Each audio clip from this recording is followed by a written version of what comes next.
آج کی اس ویڈیو میں ہم ایک ایسے جانور کی بات کرنے والے ہیں جس کے بارے میں طرح طرح کی باتیں سننے کو ملتی ہیں۔ کوئی اسے منحوس کہتا ہے، کوئی اسے گھر میں پریشانی لانے والا جانور کہتا ہے۔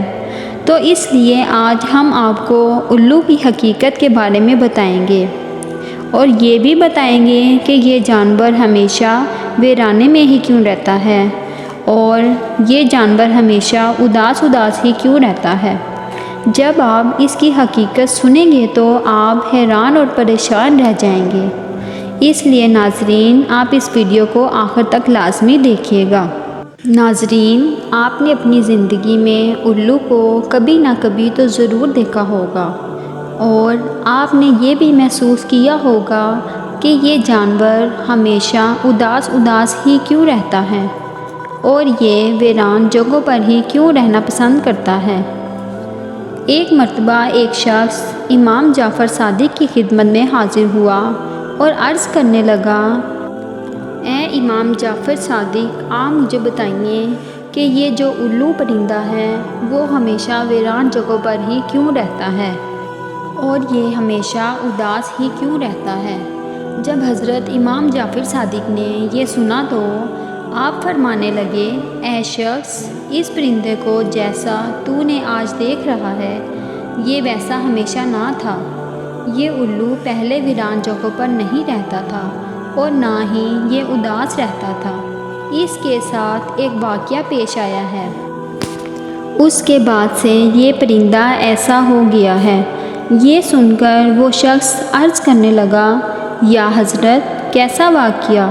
کیا ہوا تھا اس پرندے کے ساتھ؟ تو حضرت امام جعفر صادق فرمانے لگے کہ اے شخص، یہ پرندہ حضرت محمد صلی اللہ علیہ وآلہ وسلم کی آل سے بہت محبت کرنے والا پرندہ ہے۔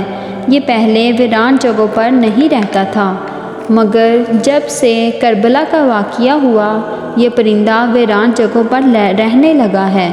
جب اس پرندے کو پتہ چلا کہ حضرت امام حسین علیہ السلام اپنے قافلے کے ساتھ کربلا کے میدان میں رکے ہوئے ہیں تو یہ پرندہ 9 محرم کی رات کربلا کے میدان میں جا پہنچا اور جا کر حضرت امام حسین علیہ السلام سے عرض کرنے لگا، یا حسین، میرے لیے کیا حکم ہے؟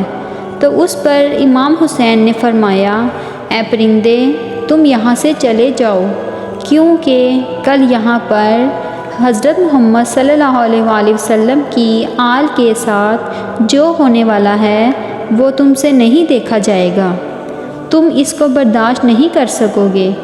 یہ سن کر الو بہت پریشان ہوا اور عرض کرنے لگا، یا امام حسین، میں نہیں جاؤں گا۔ جب وہ پرندہ ضد کرنے لگا تو امام حسین نے اس کو وہاں رکنے کی اجازت دے دی۔ اس کے بعد اس پرندے نے کربلا کا پورا واقعہ اپنی آنکھوں سے دیکھا۔ یزید نے کس طرح امام حسین کو اور ان کے ساتھیوں کے ساتھ جو سلوک کیا اس نے اپنی آنکھوں سے دیکھا۔ حضرت امام حسین علیہ السلام کے سر مبارک کو کٹا ہوا اس الو نے اپنی آنکھوں سے دیکھا۔ حضرت امام حسین کی لاش کو پامال ہوتے ہوئے بھی اس نے اپنی آنکھوں سے دیکھا۔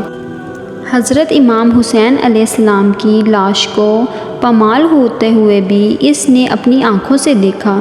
یہ ظلم دیکھنے کے بعد اس پرندے کے دل میں انسانوں کے لیے نفرت سی بیٹھ گئی، انسانوں پر سے اس کا بھروسہ اٹھ گیا۔ تب سے یہ پرندہ انسانوں سے دور ایسی جگہوں پر رہنے لگا جہاں پر انسانوں کی پرچھائی بھی اس پر نہ پڑ سکے۔ جب حضرت امام حسین علیہ السلام کو شہید کیا گیا تو الو نے قسم کھا لی کہ وہ اب کبھی بھی آبادی میں نہیں رہے گا بلکہ تنہا ویران جگہ پر رہے گا۔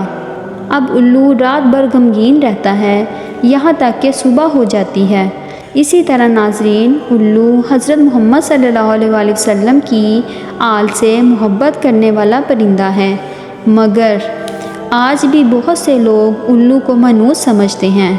اگر یہ گھر کے آس پاس آ کر بول دیتا ہے تو لوگ یہ سوچتے ہیں کہ ہمارے اوپر کوئی آفت یا پریشانی آنے والی ہے۔ کئی بار تو لوگ اس کے بولنے کی وجہ سے اپنے گھر بار چھوڑ دیتے ہیں۔ ناظرین، یہ بھی یاد رکھیں کہ الو کو منحوس کہنا بالکل جاہلانہ سوچ ہے۔ یہ بیچارہ تو ایک جانور ہے، ایک پرندہ ہے۔ یاد رکھیں کہ اس کے بولنے سے نہ آپ کے اوپر اور نہ ہی آپ کے گھر پر کوئی پریشانی آنے والی ہے، چاہے یہ رات میں بولیں یا دن میں۔